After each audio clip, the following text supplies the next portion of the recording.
Give us this day our daily bread. Yesterday we saw how heavenly things must come before earthly things. Your kingdom come, your will be done on earth as it is in heaven. But friends, it's equally important for earthly things to follow heavenly things. If my God cannot help me in little things, how can I trust Him for big things? He's my daddy. Why should I go to someone else when I have my Heavenly Father capable and willing to provide for my needs? Remember, the Lord was teaching this prayer to a group of people who knew the value of daily wages. They were paid daily, within which they bought or made their bread. They had no security beyond that day. Jesus' parable picturizes workers waiting at daybreak for work. In fact, in one of the parables, he talks about a visitor coming, and the host had to go and beg at the neighbor's place for bread, for he had exhausted his daily quota and there was nothing more. It was to such people who knew the value of daily bread that Jesus spoke of praying for the daily bread. It was to such people that Jesus said in Matthew chapter 6, verses 25, do not worry about your life, what you will eat or drink, or about your body, what you will wear. It goes on to say, look at the birds of the air. They do not sow or reap or store away in barns, yet your heavenly Father feeds them. Are you not much more valuable than they?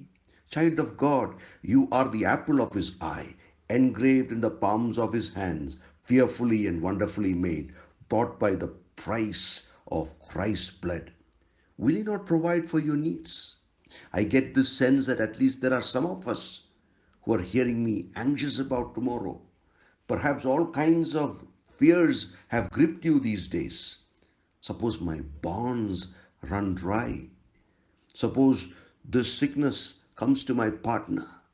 What will happen to my children? What about their future? What if a sickness like cancer strikes me?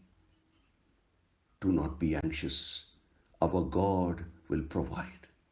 Your vision can go on for years, but your cares and worries, they should stop today because He is the God of today and will provide for my needs. He will supply my daily bread.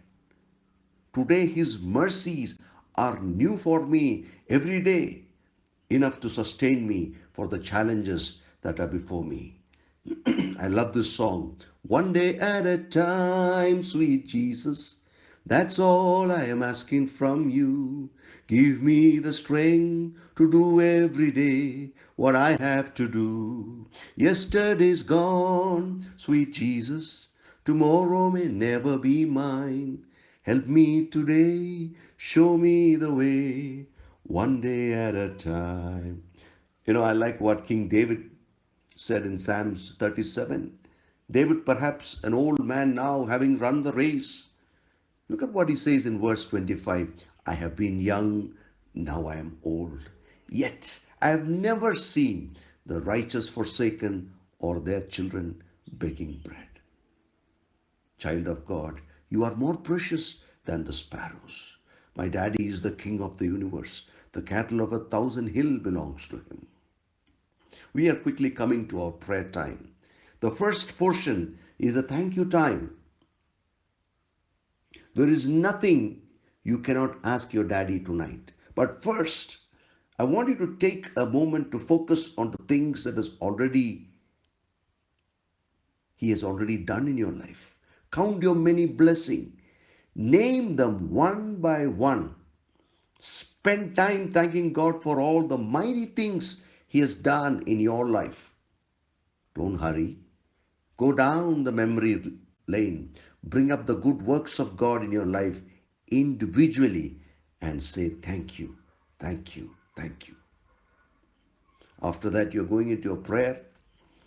And the first thing I would suggest that you do is to bring your personal request before God.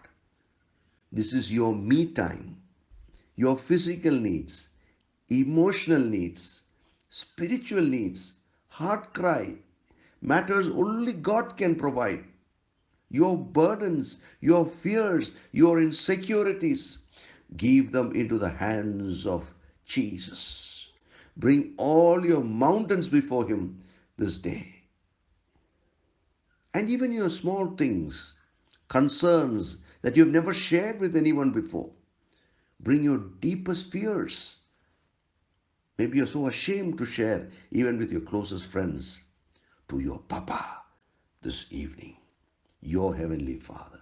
Ephesians 3:20 says, our Heavenly Father is able to do immeasurably more than all we ask or even imagine, according to His power that is at work within us.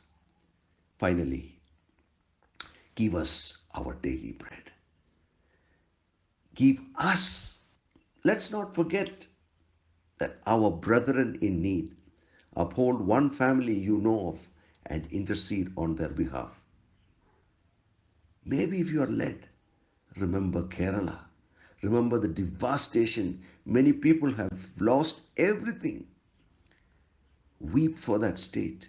Ask for God mercy for effective restoration, rehabilitation, and above all, a spiritual revival in the state, that indeed Kerala would become God's own, Jesus' own country. Thank you.